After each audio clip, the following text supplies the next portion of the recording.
दीपभव मित्रांनो, मी किशोर झोटे. पुन्हा एकदा स्वागत आहे आपल्या सर्वांच्या आवडत्या चला शिकूया तंत्रस्नेह होऊया या यूट्यूब चॅनलवरती. युडायस प्लसवरती आपण बरेचसे कामं केलेले आहेत. युडायसचं लॉगिन आपल्याला माहिती आहे. आजच्या या छोट्याशा व्हिडिओमध्ये काल एक अपडेट आलेली आहे, त्या संदर्भामध्ये आपण माहिती घेणार आहोत. ती टॅब आहे आधार व्हॅलिडेशन संदर्भात रिव्हॅलिडेशन करण्यास आपल्याला सांगत आहेत. आपण पहिलीचे विद्यार्थी आधार व्हॅलिड करायला जात आहोत अपार आय डी संदर्भामध्ये, तर त्या संदर्भाने आणि तसंच इतर विद्यार्थ्यांच्या संदर्भामध्ये पण रिव्हॅलिडेशन ही टॅब आलेली आहे.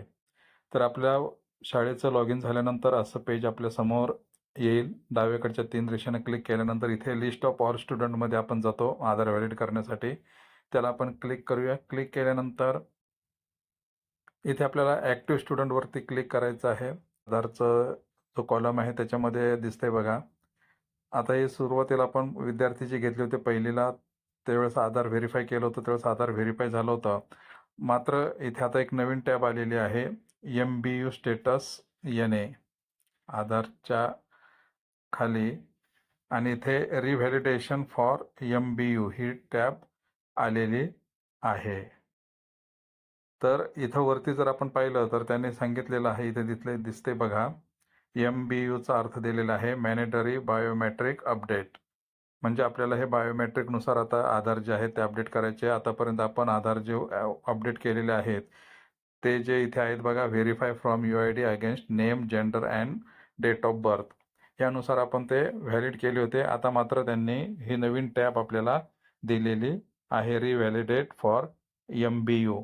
मात्र आता अडचण अशी आहे की आपल्या शाळेतल्या विद्यार्थ्यांचं बायोमेट्रिक जर अपडेट नसेल तर इथे वर दिसतंय त्या पद्धतीने असं आपल्याला स्टेटस येतं. त्याला जर आपण क्लिक केलं, रिव्हॅलिड फॉर MBU क्लिक केलं, तर क्लिक केल्यानंतर या अशा पद्धतीने आपल्याला पॉपअप विंडो येते की invalid Aadhaar number oblique not provided.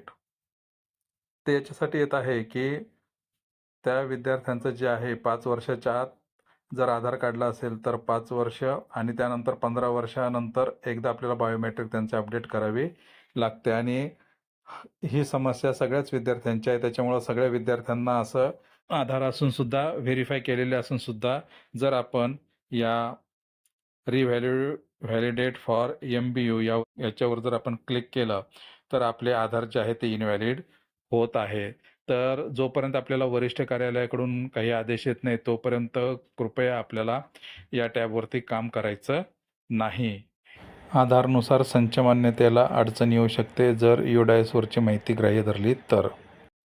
आणि जर भविष्यामध्ये आपल्याला हे बायोमेट्रिक जर अपडेट करायचे असेल तर आपल्याला विद्यार्थ्यांना आधार सेंटरवरती घेऊन जाऊन त्यांचं आधार कार्ड घेऊन तिथे बायोमेट्रिक आपल्याला अपडेट करावं लागणार आहे. तर या छोट्याशा व्हिडिओमध्ये एवढीच माहिती. भेटूयात पुन्हा नवीन व्हिडिओमध्ये. तोपर्यंत जय तंत्रज्ञान.